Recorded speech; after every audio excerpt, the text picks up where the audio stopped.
when deprived of human contact, your brain flooded with stress. Chemicals begins to degrade its own circuits. Hebb's sensory deprivation trials at McGill ended within days, as no volunteer endured more than 48 hours. Subjects developed disturbing symptoms, vivid hallucinations that began as simple geometric shapes before evolving into bizarre scenes, phantom sensations of insects crawling beneath their skin, and overwhelming paranoia that researchers were poisoning them. Their minds, desperate for stimulation, constructed terrifying realities from emptiness. The flood of stress hormones triggered by isolation damages neural connections, creating psychological wounds that never fully heal. But what exactly happens when you strip away everything a human can see, hear, or feel? The answer lies in the chambers where these minds first began to break. The experiment chambers, where minds began to break. In these experimental chambers, scientists systematically removed the sensory world that normally surrounds us. The human mind craves input: sounds, sights, smells, textures, anything to keep our brains occupied. In the 1950s, scientists at McGill University constructed environments designed to eliminate not just social contact, but nearly all sensory information. Picture this: a small, soundproof room with walls painted pure white. The lighting, carefully designed to be perfectly even, casting no shadows anywhere. To complete the sensory void, participants wore translucent visors restricting vision, cotton gloves limiting touch, and cardboard cuffs extending beyond their fingertips. A continuous hum from air conditioning units masked any remaining sounds. This was the environment created by Dr. Donald Hebb and his team, aiming to understand how the human mind functions when deprived of everything. The test subjects were college students, paid $20 a day, good money back then, to lie on U-shaped foam pillows in this chamber of nothingness. They could leave to use the bathroom and eat, but otherwise would remain in total sensory isolation. Researchers had hoped for weeks of data, but saw most subjects drop out by 48 hours. The human mind, it turns out, begins to unravel with shocking speed when cut off from all input. From Hebb's published notes, one participant described, "I began to feel like the bed was rocking from side to side. Then the walls seemed to move. I knew it wasn't real, but I couldn't make it stop." The experiment rooms varied between facilities. Some used water tanks where subjects floated in body temperature liquid, wearing breathing apparatus. Others created anechoic chambers so sound-deadened you could hear your own heart beating, your lungs expanding, even the blood rushing through your veins. The silence wasn't peaceful. It was oppressive, unsettling, even painful. As symptoms worsened, ethical concerns mounted. Hebb himself acknowledged in American Psychologist that the findings were very unsettling, noting the profound psychological impact on healthy individuals.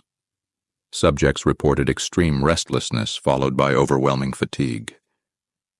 Their thinking became cloudy. Simple arithmetic became impossible. And then came the hallucinations. First, subjects saw geometric patterns, lines and shapes where there were none. These soon transformed into more complex visions, faces, scenes, entire scenarios playing out before their eyes. During the 2008 BBC recreation of these experiments, one participant reported watching an endless procession of tiny men in yellow raincoats marching across the room, carrying umbrellas. He knew it wasn't real, but couldn't stop seeing it. Perhaps most disturbing was what happened to their perception of time. Within just 35 hours of isolation, subjects completely lost track of how much time had passed. When asked to count to 120 seconds, they might take 4 or 5 minutes. Some emerged from 2-day experiments believing they'd been isolated for mere hours. Others thought weeks had passed. The brain, without external cues, loses its ability to mark the passage of time with any accuracy. This disorientation made the experience increasingly terrifying. As one researcher noted, the subject's anxiety came not just from the unusual sensations they experienced, but from losing trust in their own minds.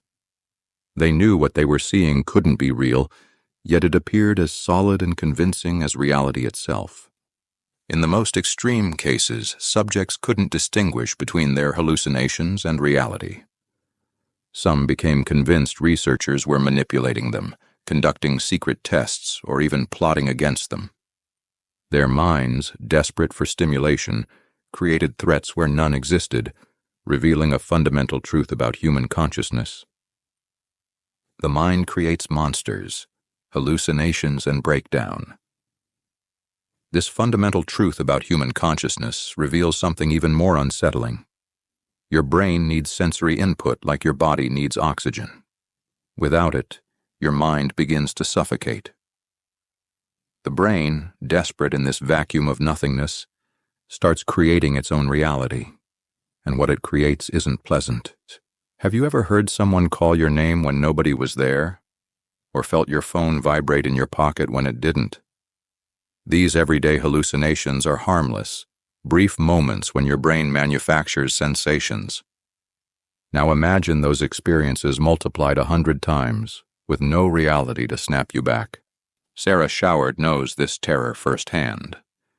During her imprisonment in solitary confinement in Iran, after nearly 10,000 hours alone, her mind began creating phantom sensations. "I started seeing flashing lights in my peripheral vision," she reported. When she turned to look, nothing was there. More disturbing were the screams she heard echoing through her cell. It took her moments to realize the screams were coming from her own throat. Her brain had created both the sounds and the illusion they came from elsewhere. The science behind these hallucinations reveals something unsettling about our minds. When isolated, your brain undergoes significant chemical changes. Studies show isolation spikes neurokinin B, rewiring amygdala pathways to amplify fear. Without external input to process, these chemicals begin damaging the very circuits they're meant to protect. The progression of hallucinations follows a predictable pattern. It starts with simple geometric patterns, lines, shapes, or flashes of light. These evolve into more complex visions, faces appearing in the walls, shadows forming into figures, or entire scenes playing out before your eyes. By the third day of severe isolation, many people struggle to distinguish between what's real and what their mind has manufactured. The damage isn't temporary. Harry Harlow's infamous experiments with rhesus monkeys demonstrated the permanent scars of isolation. Monkeys separated from others for a year became enormously disturbed. They couldn't interact normally with other monkeys. Their social abilities were, as researchers described, obliterated. They couldn't form connections or care for their offspring. Their brains, having developed in isolation, simply couldn't process social information anymore. In humans, the most disturbing cases involve profound paranoia. After just days in sensory deprivation chambers, test subjects became convinced researchers were plotting against them. Some believed poison gas was being pumped into their rooms. Others thought their food was drugged. The mind, starving for information, creates threats where none exist. Caltech researchers identified a specific neuropeptide called neurokinin B, encoded by the TAC2 gene, that spreads throughout the brain during prolonged isolation in mice. This chemical literally rewires neural pathways, changing how the brain processes fear and aggression. When researchers blocked this chemical's receptors, the negative effects of isolation vanished, suggesting a biological basis for isolation's psychological effects. Different brain regions respond uniquely to isolation. When scientists suppressed the TAC2 gene in the amygdala of mice, their increased fear behaviors disappeared. When they suppressed it in the hypothalamus, their aggressive behaviors normalized. Chemical acts across the entire brain, coordinating diverse responses to the stress of being alone. Gender also plays a role in how isolation affects us. In Fairfield University's studies, male rats showed more vulnerability to isolation's effects, developing both anxiety and impaired spatial memory.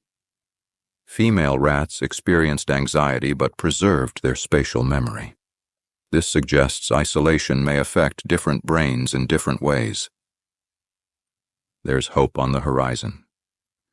Researchers discovered that taurine, an amino acid, restored spatial memory in male rats affected by isolation. This suggests potential treatments for humans suffering the cognitive effects of extreme solitude.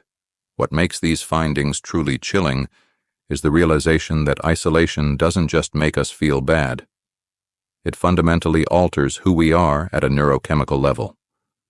Your brain on isolation becomes a different brain entirely, one that sees threats where none exist and loses the ability to connect with others, even when isolation ends.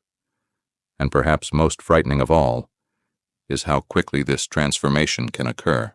The transformation happens with alarming speed. In mere days, a healthy mind can begin to fracture. What makes this reality so terrifying isn't just that isolation breaks us. It's the potential permanence of these changes. Even temporary isolation triggers the release of neurokinin B throughout the brain, fundamentally altering neural pathways that process fear and social behavior. Our minds evolved for connection. Without it, they create distortions that feel completely real. Your perception splinters. Time warps beyond recognition. Like Maurizio Montalbini, who spent months in an underground cavern and believed only days had passed. And everyday objects transform into perceived threats. Next time you're alone in a dark room and think you hear a whisper or see movement from the corner of your eye, remember, the monsters aren't coming from outside. They're being created by your own mind struggling to fill the emptiness. Have you ever felt time warp when you were truly alone? Let us know below.